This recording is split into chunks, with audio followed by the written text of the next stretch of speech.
주식 투자의 대부가 알려주는 주식 투자의 비밀. 80년 투자 경험이 녹아있는 투자서의 백미.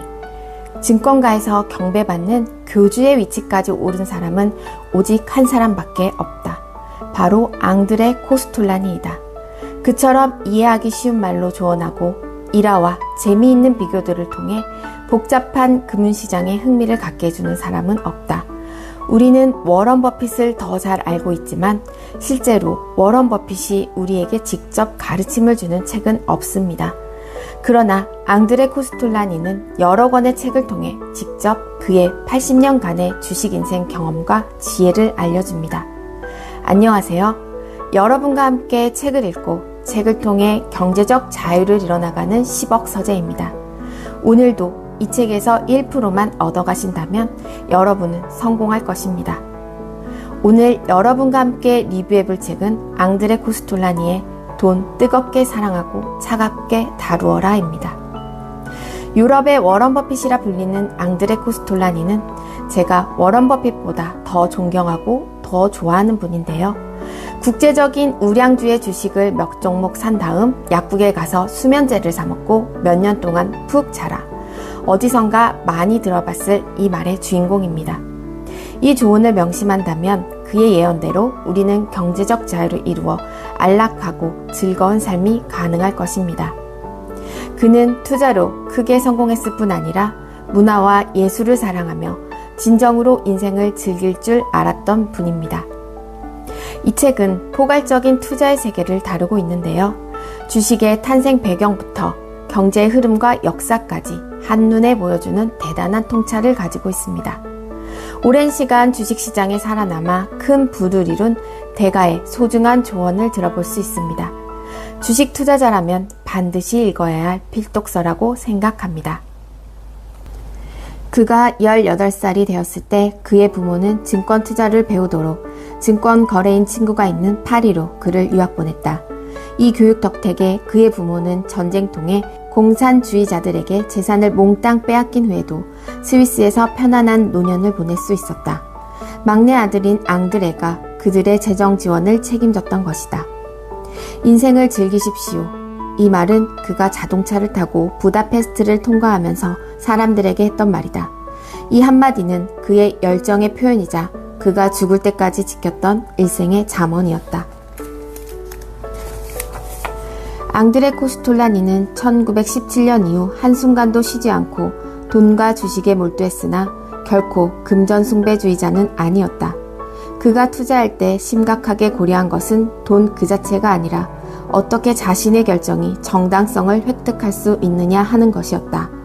이것은 그에게 상당한 기쁨이기도 했다. 그는 기꺼이 스스로를 주식 투자자라고 칭했는데 그에게 투자 행위는 지적인 도전 행위였다. 그는 항상 돈과 일정한 거리를 두고자 했으며 이러한 태도야말로 투자자가 가져야 할 가장 기본적인 전제라고 말했다. 그에게 있어 돈은 목표를 향한 수단에 불과했다. 그가 나치를 피해 도망쳤을 때 돈은 위기 상황 속에서 그를 보호해준 방패막이가 되었고 말년에는 최고의 의학적인 치료를 가능하게 해주었으며 덕분에 그는 편안하고 즐거운 생을 누릴 수 있었다. 세계 시민이었던 코스톨라니는 무엇보다도 재정적 독립을 즐겼다. 그가 생각하기에 재정적인 독립은 건강 다음으로 중요한 최고의 선이며 가장 귀한 것이었다. 그에게 있어서 독립의 의미는 하고자 하는 것에 대해 말할 수 있고 거의 모든 것을 할 수 있는 것, 그리고 하고 싶지 않은 것에 대해서도 당당하게 하기 싫다고 말할 수 있고 하지 않는 것을 말한다.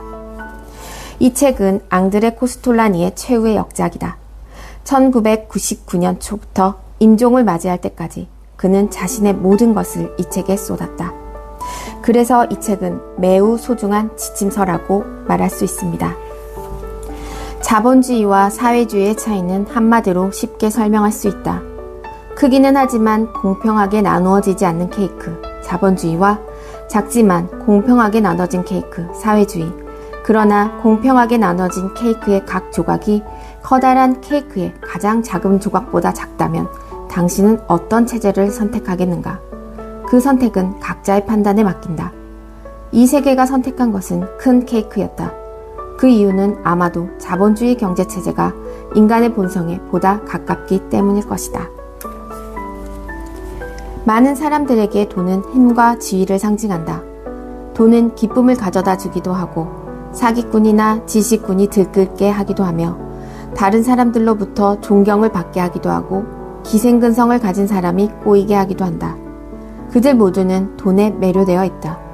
왜냐하면 돈이 많은 다른 것들을 매료시킨다는 것을 그들은 너무나 잘 알기 때문이다. 돈은 육체적인 장애, 흉한 외모 등 어떤 것이라도 보상해 줄 수 있다. 또한 돈은 야망은 있지만 보잘것없는 신분이 장애가 되는 사람들을 위로해 준다. 돈은 그들에게 명망 있는 가문의 명예를 대치해 준다.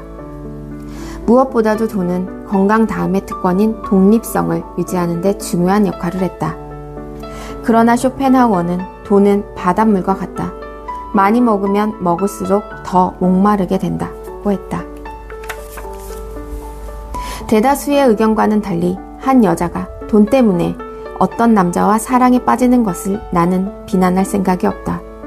돈은 성공의 표현이며 그 여자는 바로 그 성공에 매료되는 것이기 때문이다. 그렇다면 백만장자가 되려면 얼마나 많은 돈이 필요할까요? 나는 백만장자를 자기 자본을 가지고 자기가 원하는 바를 행하는 데 있어 그 누구의 간섭도 받지 않는 사람이라고 정의하고 싶다. 그는 애써 이럴 필요가 없으며 사장이나 고객에게 굽실거릴 필요도 없다. 또한 자기와 맞지 않는 것에 맞추어가며 살아야 하는 불편함 없이 달리 자신의 호사스러움을 즐길 수 있다. 그렇게 사는 사람이 진정한 백만장자이다. 어떤 사람은 살아가는데 50만 달러가 필요하고 또 어떤 사람은 500만 달러가 필요하다. 이것은 개인적인 성향과 그에게 주어진 의무에 따라 다르다. 이 부분이 바로 제가 가장 좋아하는 부분입니다. 백만장자의 정의는 사람에 따라서 조금 달리 내릴 수도 있다고 생각하는데요. 여기서 앙드레 코스톨라니가 내려준 정의가 저는 가장 정확하지 않을까 생각합니다. 은행 잔고를 만족할 만큼 채운다는 것은 환상에 불과하다. 그것은 부어도 부어도 끝이 없는 밑빠진 독이다. 돈은 사람들이 끊임없이 갈망하는 그 어떤 것이다. 뱀이 마술사의 조종을 받는 것처럼 사람들은 돈에 최면이 걸려있다. 그러나 돈과는 확실하게 어느 정도의 거리를 두어야 한다. 간단히 말해서 돈은 뜨겁게 사랑하되 차갑게 다뤄야 한다는 것이다. 돈을 그냥 따라가서는 안 되며 오나시스가 이야기한 것처럼 돈의 정면으로 부딪혀야 한다. 이러한 원칙은 상승하고 있는 주가를 뒤쫓아가기보다는 떨어지고 있는 주가에 정면으로 맞서야 하는 주식시장에서 더욱 유효하다. 단숨에 백만장자 되기. 단기간에 부자가 되는 방법은 다음 세 가지이다. 첫째, 부유한 배우자를 만난다. 둘째, 유망한 사업 아이템을 갖는다. 셋째, 투자를 한다. 여러분은 무엇을 선택할 것인가요? 나는 증권 투자자였고 지금도 그렇다. 언론에서 나를 가리켜 증권시장의 거목이라고는 하지만 나는 그 말을 좋아하지 않는다. 거목은 실수를 모르는 존재이지만 나는 분명 그렇지 않기 때문이다. 나는 단지 오랫동안의 경험을 쌓은 증권 전문가일 따름이다. 내일이 어떻게 될지 나는 모른다. 그러나 어제가 어떠했고 오늘이 어떤지는 잘 알고 있다. 내 동료들 말에 따르면 그것은 아무나 터득할 수 있는 일이 아니라고 하는데 그렇게 보면 나는 상당히 많이 아는 셈이다. 80여 년간의 증권시장의 경험은 내게 이 한 가지를 분명히 가르쳐 주었는데 그것은 다름 아닌 투자는 과학이 아니라 예술이라는 사실이다. 미국의 유명한 관료이자 4명의 대통령 밑에서 경제자문의원을 지내기도 했던 버나두 바루치처럼 나 역시 자칭 투자자라고 칭한다. 나는 투자자의 의미를 가장 고상한 것으로 이해한다. 내게 있어 투자자는 지성인이며 정치와 경제를 진단하고 예측해서 그것을 토대로 수익을 창출하고자 심사숙고하는 증권 거래인을 의미한다. 투자자가 된다는 것은 아주 멋진 일이다. 더군다나 나처럼 은퇴의 국면으로 들어간다면 말이다. 사실 그것은 우리 사회의 일반적인 직업도 아니며 성공을 보장해주는 것도 아니다. 그러나 그것은 매일매일 새로운 것에 도전하는 지적 행위이며 나처럼 나이가 들수록 점점 더 필요하게 되는 정신적 태도이기도 하다. 투자할 것이냐 말 것이냐. 이에 대한 대답은 근본적으로 당신이 처한 재정적 여건이나 성격에 달려있다. 투자자가 되기를 원하는 사람들에게 나는 다음의 잠언을 들려주고 싶다. 돈이 많은 사람은 투자할 수 있다. 돈이 조금밖에 없는 사람은 투자해서는 안 된다. 그러나 돈이 전혀 없는 사람은 반드시 투자해야 한다. 마지막 문장이 반드시 옳은 것은 아니다. 투자를 시작하려면 항상 어느 정도의 돈은 있어야만 하기 때문이다. 돈이 전혀 없다는 표현이 의미하는 바는 집세를 낼 수 없다든지 혹은 노후연금조차 감당할 수 없는 사람들을 의미한다. 그런 사람들은 우선 무슨 일이든 시작해서 조금이라도 돈을 마련해야 할 것이다. 많은 돈을 가진 사람은 이미 자신과 자기 가족을 부양할 수 있다는 의미이다. 좀 더 구체적으로 말하면 자녀의 교육비와 연금을 지급할 능력이 있고 자기 집을 소유하고 있다는 의미이기도 하다. 이 정도 위치에 있는 사람이라면 투자자라는 지적 모험을 할 수 있으며 자신의 부를 증식하기 위한 시도를 할 수 있다. 다만 주식광이 되어서는 곤란하다. 주식 투자를 하는 사람이라면 누구든 지금 투자해서 앞으로 3년 뒤에 집을 사고 5년 뒤에는 회사를 차릴 것이라고 장담해서는 안 된다. 증권거래소에서는 사람들이 생각하는 대로 일이 진행되지는 않는다. 올바른 생각을 가지고 있으면 언젠가는 돈을 벌 수 있겠지만 그것이 언제인지는 아무도 모른다. 물질적인 조건이 충족되었더라도 투자자가 되려면 또 다른 준비가 필요하다. 즉, 주식 투자에 뛰어들려면 기꺼이 위험을 감수하겠다는 정신적 준비 운동이 필요하다. 확실한 수익을 보장해주는 주식시장은 세상 아무 데도 없다. 만약 그런 곳이 있으면 아무도 새벽 5시에 일어나 컨베이어 벨트 앞에서 일하지 않을 것이다. 나는 현재 500종목 이상의 주식을 가지고 있지만 몇 년 전부터는 그 어떤 것도 팔지 않았다. 오직 추가로 살 뿐이다. 정직하게 말하라면 난 여러분에게 장기 투자를 권하고 싶다. 장기 투자는 모든 주식 거래 중 최고의 결과를 낳는 방법이다. 단기 투자자가 성공할 확률은 극히 낮다. 독자 여러분들이 나의 이 말을 믿고 그대로 행한다면 난 이 책을 아마 여기서 끝내야 할 것이다. 그러나 인간에게는 놀이하는 인간으로서의 본능이 숨어 있다. 사실 누가 나보다 이 투자의 재미를 더 잘 알고 있겠는가? 80년 동안 나는 세계 외환, 유가증권, 원자재 시장의 순종 투자자였다. 시황을 분석하고 결과적으로 그 정당성을 인정받는 것은 사실 물질적인 보상 이상으로 내게 큰 기쁨을 가져다 주었다. 순종 투자자는 시간에 구애받지 않으면서 자기 뜻대로 사는 귀족과도 같아 많은 사람들의 부러움을 사고 있다. 투자는 부와 파산 사이를 오가는 위험한 항해이다. 이때 필요한 것은 훌륭한 배와 똑똑한 항해사일 것이다. 훌륭한 배란 무엇인가? 돈, 인내, 강인한 신경으로 무장한 배이다. 그럼 똑똑한 항해사는 어떤 사람인가? 경험이 풍부하고 주체적으로 생각하는 사람이다. 발자크는 우아한 인생이라는 글에서 인간을 일하는 인간, 생각하는 인간, 아무것도 안 하는 인간의 세 종류로 분류했다. 순종 투자자는 생각하는 인간이다. 그러나 많은 사람이 투자자란 아무 일도 안 하는 사람이라고 생각한다. 투자에서 손실과 수익은 분리할 수 없는 동전의 앞뒤와 같고 투자자의 일생을 쫓아다닌다. 조금 과장해서 묘사하면 성공적인 투자자는 100번 중 51번의 이익을 얻고 49번 손실을 본 사람이다. 주식 거래에서 손실은 실은 경험상으로 보면 수익이다. 이것은 장기적으로 보면 현재의 손실이 충분히 상쇄될 것이라는 의미이다. 그러나 이때 수익은 손실의 원인을 제대로 분석하고 연구했을 때 가능하다. 실패에 대한 진지한 분석만이 성공적인 투자자가 되는 유일한 방법이다. 경제를 전공한 자가 증권거래소에 오려면 무엇보다도 지난날에 죽어라 배운 모든 것을 완전히 잊어버려야 한다. 그것은 부담스러운 짐이다.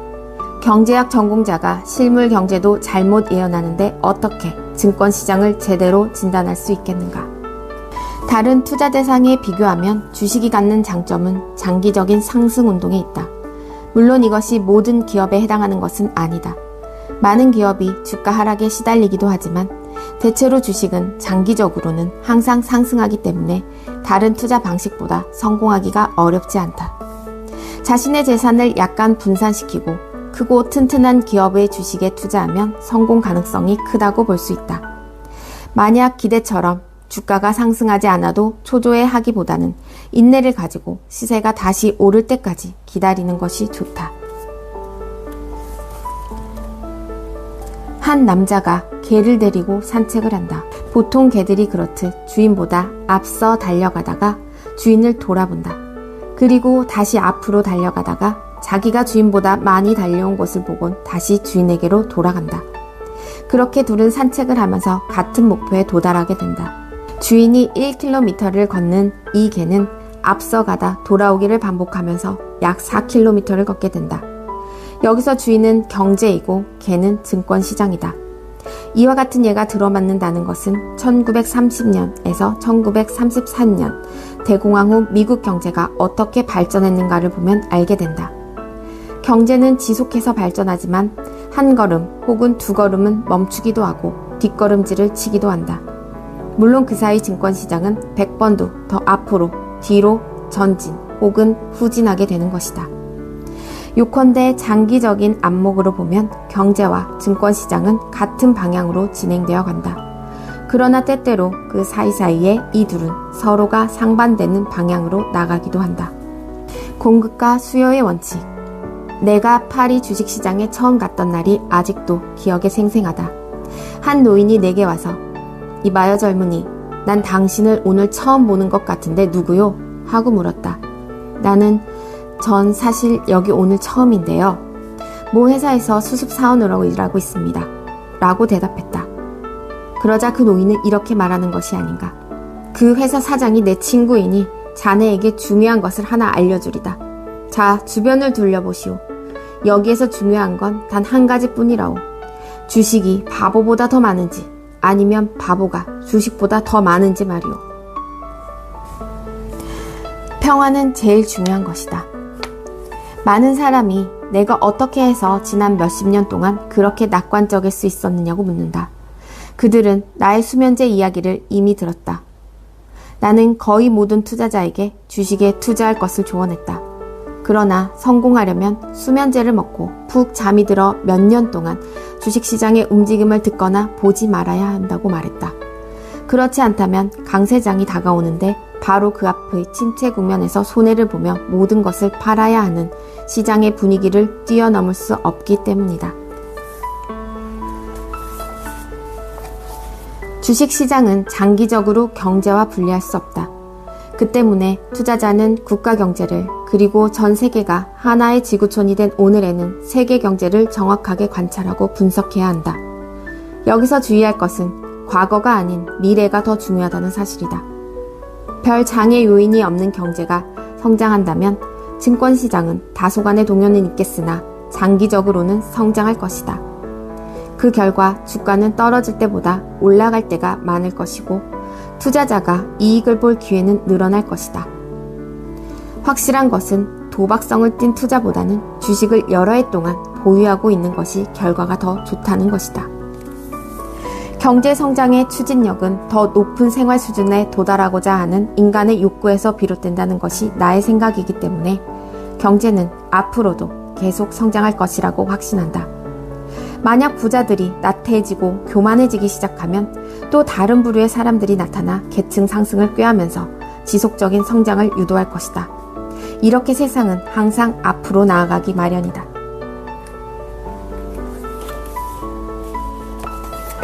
증시에서 지적으로 거래하는 투자자는 누구나 생각을 한다. 그 생각이 옳든 그르든 그것은 문제가 되지 않는다. 중요한 것은 생각하고 난 뒤 주식 거래를 해야 한다는 것이고 또한 상상력을 가지고 있어야 한다는 것이다. 그리고 자신의 생각을 믿어야 한다. 만약 충분히 생각한 끝에 어떤 전략을 세웠다면 친구나 여론, 일상생활 등에 의해 흔들려서는 안 된다. 그러면 그의 천재적인 사고는 아무 쓸모가 없어진다. 그렇기 때문에 나는 몰트케의 4가지 요소에 또 하나의 요소인 신념을 추가하고 싶다. 투자에서 얻은 돈은 고통의 대가로 받은 돈, 즉 고통의 결과이다. 처음에는 항상 생각하는 것과 다르다가 마지막에 가서야 생각했던 것처럼 된다. 투자의 근거가 되는 진단이 맞으면, 즉 올바른 전제에서 출발한다면 투자는 성공할 것이다. 언제? 그것은 사건들, 뉴스, 트렌드 등 한마디로 기본적인 사실을 사이사이 가려버리는 가벼운 것들이 어떤가에 달려있다. 투자라는 건물의 기초가 튼튼하고 올바르면 모든 것은 시간 문제다. 대다수의 주식 투자자에게 사이사이의 폭풍과 악천후를 견뎌낼 수 있는 인내와 주관이 모자란다. 시세가 떨어지면 그들은 즉시 심리적 혼란에 빠져 주식을 팔아치운다. 내 돈으로 산 주식을 가지고 있다면 시세 하락에도 평안할 수 있고 또 실제로 평안하다. 그리고 나는 수년 전부터 신용거래를 하지 않는 원칙을 가지고 있다. 그럼에도 불구하고 어쩌다 불안이 엄습해오면 내 오랜 친구이자 증권시장의 거물이었던 오이겐의 바인랩을 생각한다. 어느 날 그의 비서가 흥분해서 그에게 말했다. 주가가 급격하게 떨어지고 있습니다. 어떻게 할까요? 10살 때부터 투자를 시작한 노련한 그는 그러나 아무렇지도 않게 대답했다. 시세가 떨어진다고? 그 정도 가지고 내가 흥분할 것 같나? 나는 3년을 아우슈비츠에 있었어. 성공 전략은 남들과 반대로 하는 것. 투자자가 성공하려면 넘실거리는 이 파동 속에서 어떤 태도를 가져야 할까? 이 질문에 대한 대답은 이제 어렵지 않다. 그것은 물론 소신파에 속해야 하고 남들과는 반대로 행동해야 한다는 것이다. 하강운동의 과장기인 제3국면에서 매수해야 하고 매수하고 난 뒤에 가격이 더 떨어져도 동요하지 말아야 한다. 투자자들은 예전부터 부다페스트 곡물거래소의 경험 많은 거래인들이 한 말을 한 번쯤 되새겨볼 만하다. 밀 가격이 떨어질 때 밀을 가지고 있지 않았던 사람은 밀 가격이 오를 때도 역시 가지고 있지 않다. 상승운동의 제1국면에서는 이미 최저점을 넘어섰기 때문에 계속 매수해야 한다. 제2국면에서는 수동적인 관망자로 그 상황과 함께 움직이기만 하면 되고 제3국면에서는 접어들어 화랑기가 오면 이제 시장에서 나갈 준비를 해야 한다. 이 증권시장을 보는 기술의 핵심은 무엇보다도 현재 시장이 어디에 위치하고 있는가를 정확하게 아는 데 있다. 숙련된 투자자는 매번 말로 표현하지 않더라도 손가락 끝으로 느낀다. 세상 어디에도 투자자를 위한 교과서는 없으며 또 완전한 투자자라는 것도 없다.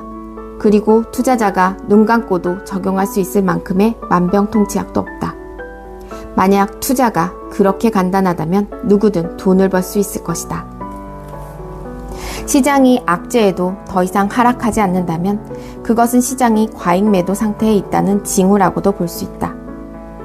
이는 곧 바닥에 이르렀다는 뜻이다. 주식은 이미 소신파 투자자의 수중에 있으며 그들은 악재에도 별로 개의치 않는다. 소신파 투자자들은 미래에 대한 믿음과 비전을 가지고 있으며 신용으로 산 주식이 하나도 없으며 좋은 소식을 기다리는 인내심도 있다. 그 반대로 시장이 호재에도 별 반응을 보이지 않는다면 이것은 과잉 매수 상태를 알리는 것이며 이미 최고점 근처에 와 있다는 의미이다. 이럴 때 주식은 부와 내동파 투자자들의 손안에 있으며 그들은 좋은 소식에도 불구하고 더 이상 살 수가 없다. 이때 소신파 투자자들은 돈을 가지고 있지만 비싼 시세로는 사려고 하지 않는다.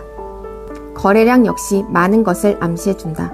시세 하락 시에 일정 기간 동안 많은 거래량을 보인다면 이것은 많은 주식이 부와 내동파의 손에서 소신파의 손으로 넘어가고 있음을 뜻한다. 부와 내동파 투자자들이 다 팔아넘겨 모든 주식이 확신 있는 소신파 투자자들의 금고에 들어갈 수도 있다. 이 책은 정말 주식시장의 악재와 호재에 어떻게 반응하는지, 거래량의 의미는 무엇인지까지 그야말로 투자의 정석이라고 할 수 있을 것 같습니다. 상승운동의 제3국면에도 다음 시험이 기다리고 있다. 낙관주의자들이 서서히 우위를 차지하기 시작하는 초기에 서둘러 시장을 벗어날 수도 있다. 그러나 제3국면의 초기에 시세는 급등하기 때문에 그렇게 되면 큰 수익을 볼 수 있는 가능성을 놓칠 수 있다. 그리고 이때 돈이라는 요소가 여전히 유동적이면 제3국면도 상당 기간 유지될 수 있다. 부와 내동파들이 이미 투자를 시작했으나 통화량의 팽창으로 계속 거래가 형성된다. 이 시기에 투자자는 자신의 논리를 약간 억제해도 괜찮다. 그는 논리적으로 똑똑해야 할 뿐만 아니라 때로는 어리석은 사람들 역할을 할 수 있을 정도로 현명해야 한다. 투자자는 잠깐 비판적 이성을 접고 주류에 휩싸여 본다. 그러나 자신의 현실 감각을 완전히 잃어버리지 않도록 스스로 잘 보호해야 한다. 만약 나무가 자라는데 하늘이 유일한 한계라면 나무가 하늘 방향으로 성장하지 않는다는 것을 분명히 알아야 한다. 이 기간에는 현금 흐름이 갑자기 막히면 상황이 아무리 좋아 보이더라도 과감하게 즉시 시장에서 나와야 된다는 것이다. 시장의 낙관주의는 24시간 이내에 언제든 심각한 비관주의로 바뀔 수 있기 때문에 어떤 경우라도 낙관적인 숫자와 예언에 빠져들어서는 안 된다. 투자자는 조그만 뒷문으로 아무도 보지 못하도록 도망치듯 살그머니 시장에서 빠져나와야 한다. 그렇지 않으면 낙관적인 다른 사람들에게 이끌려 다시 들어가게 될지도 모른다. 앞에서 나는 여론에 의해 소신이 꺾이는 위험을 피하기 위해 객장 근처에는 얼씬도 하지 말라는 말을 했었다. 인터넷이나 증권 TV를 통해 끊임없이 정보가 넘쳐나는 오늘날에는 일반적인 여론의 관심을 갖지 않는다는 것이 더 어려워졌다. 그렇다면 내가 할 수 있는 조언은 아마도 텔레비전을 팔고 인터넷 연결을 끊으시오가 될 것이다. 초보자라면 무조건 강세장 투자자로 시작할 것을 권한다. 약세장 투자자는 쉽게 시장으로 진입할 수 있는 장점이 있는 반면 강세장 투자자는 두려움의 벽을 뛰어넘어야만 한다. 그러나 약세장의 시작을 예견하는 것 또한 아주 전문적인 투자자에게만 가능한 일이다. 내 경험으로 보더라도 강세장의 기회가 약세장의 기회보다 훨씬 많다. 주가가 많게는 1,000 혹은 10,000%까지 상승할 수 있으나 낙폭은 기껏해야 100%이기 때문이다. 자, 이제 나는 투자자들을 위한 10가지 권고사항과 10가지 금기사항을 들려주는 것으로 이 글을 끝맺으려고 한다. 계속 투자를 하든 아니든 다음의 말을 잘 명심하면 아마 어느 정도의 수업료를 절약할 수는 있을 것이다. 마지막으로 10가지 권고사항과 10가지 금기사항을 알려주시는데요. 중요한 몇 가지만 우선 알려드리려고 합니다. 10가지 권고사항. 모든 일이 생각과 다르게 진행될 수 있다는 것을 명심하라. 그리고 반드시 인내하라. 유연하게 행동하고 자신의 생각이 잘못될 수 있음을 인정하라. 완전히 새로운 상황이 전개되면 즉시 팔아라. 때때로 자신이 보유한 종목의 리스트를 보고 지금이라도 역시 샀을 것인지 검토하라. 10가지 금기사항. 추천 종목을 따르지 말며 비밀스러운 소문에 귀 기울이지 마라. 지난 시세에 연연하지 마라. 주식을 사놓은 뒤 언젠간 주가가 오를 것이라는 희망 속에 그 주식을 잊고 지내지 마라. 시세 변화에 민감하게 반응하지 마라. 이익을 보았다고 해서 교만해지지 마라. 이 책은 10가지 권고사항과 10가지 금기사항을 알려주며 마무리하고 있는데요. 앙드레 코스톨라니는 이 책에서 가장 쉽게 부자가 되는 3가지 방법을 알려주었는데요. 여러분의 선택은 어떠실지 궁금합니다. 저는 투자자가 되기로 결심했습니다. 이 책은 제가 가장 좋아하는 책이고 여러 번 읽은 오래전부터 가지고 있던 책입니다. 그래서 여러분들께도 꼭 소개해드리고 싶었던 책이기도 합니다. 앞으로도 저는 제가 경제적 자유를 이루는 여정에 큰 도움이 되었던 책들만을 골라 여러분들께 소개해드릴 예정이니 많은 관심, 구독, 좋아요 부탁드리겠습니다. 수백 권의 책을 읽어도 실행하지 않으면 아무 소용이 없습니다. 여러분들이 이 책을 통해 실행할 점 한 가지 꼭 정하셔서 댓글로 남겨주시고 반드시 실천해 보시길 바랍니다. 책에서 지혜를 얻고 그것을 반드시 실행한다면 누구나 10억을 이룰 수 있습니다. 오늘도 10억 서재와 함께 해주셔서 감사합니다.